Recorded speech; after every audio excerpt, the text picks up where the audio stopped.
بسم الله الرحمن الرحيم. سبحان الله وبحمده، سبحان الله العظيم.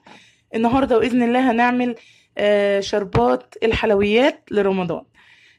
أنا دايما بيبقى عندي كمية من الشربات محطوطة في برطمانات أو أي شيء، علشان لو حبيت أعمل أي حلويات ما اضطرش أفضل مستنية الشربات ولما يبرد والحاجات دي. فأنت دايما اعمليه وشيليه عندك، هيريحك وهتبقي دايما حاسة ان بلح الشام او الزلابية او الحاجات دي سهلة، لانك دايما عندك الشربات. انا كل لما بلاقي نفسي عندي وقت بعمل مثلا كمية زي دي، لو هعمل مثلا 2 ولا حاجة واشيلهم. انا عندي هنا 800 جرام من السكر، هحطهم هنا بس عشان اعرف القياس. طبعا انت لو عندك كوباية هتعملي كوبايتين سكر لكوباية مية. هنشوف دلوقتي. اخدت 400 جرام ميه، يعني نص الكميه، وهحطها.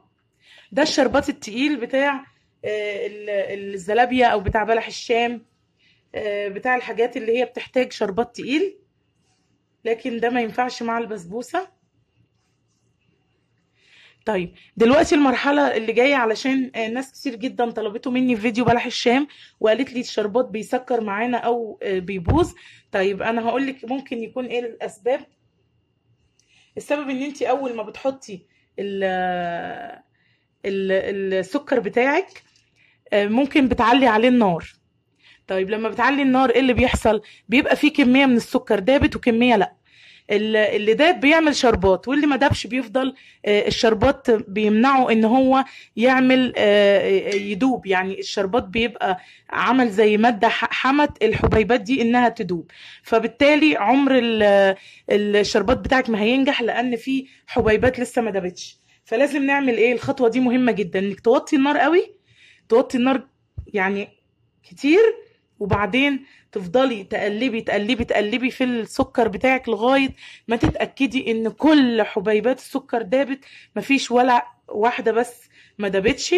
وهنشوف مع بعض. طبعا لو حاجة زي كده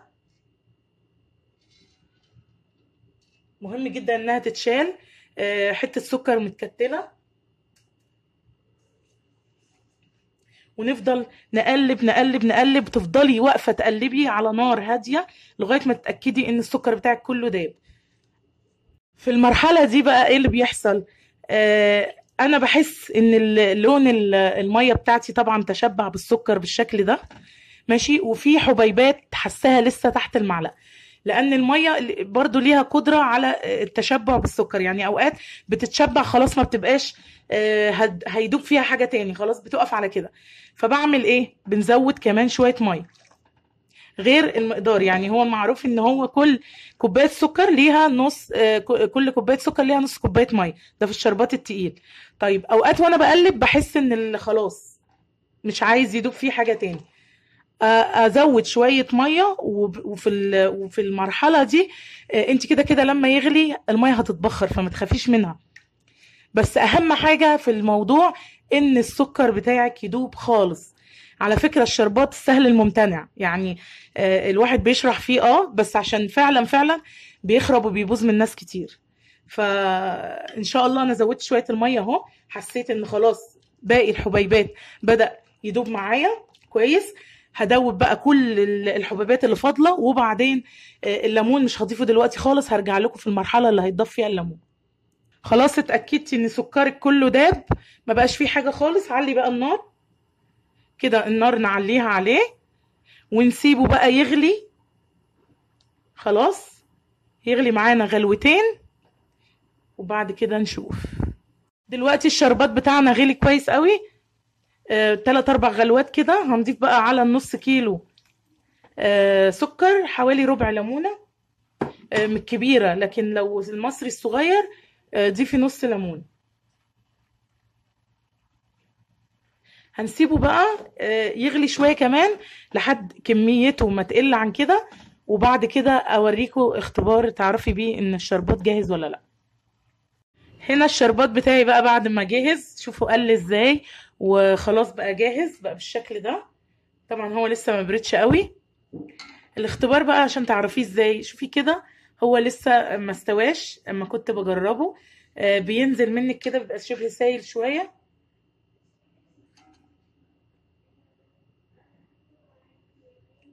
وشوفي كده لما بيكون استوى يعني بيعمل زي الكوره كده، ما بيبقاش سايل معاكي.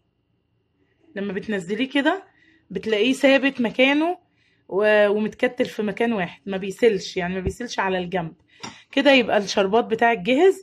طبعا ما تسيبهوش يصفر قوي ولونه يغير عشان ما يبقاش معاكي تقيل قوي. اهو كده الشربات بتاعك جاهز، عامل زي الخيط كده، ما بيقطعش منك.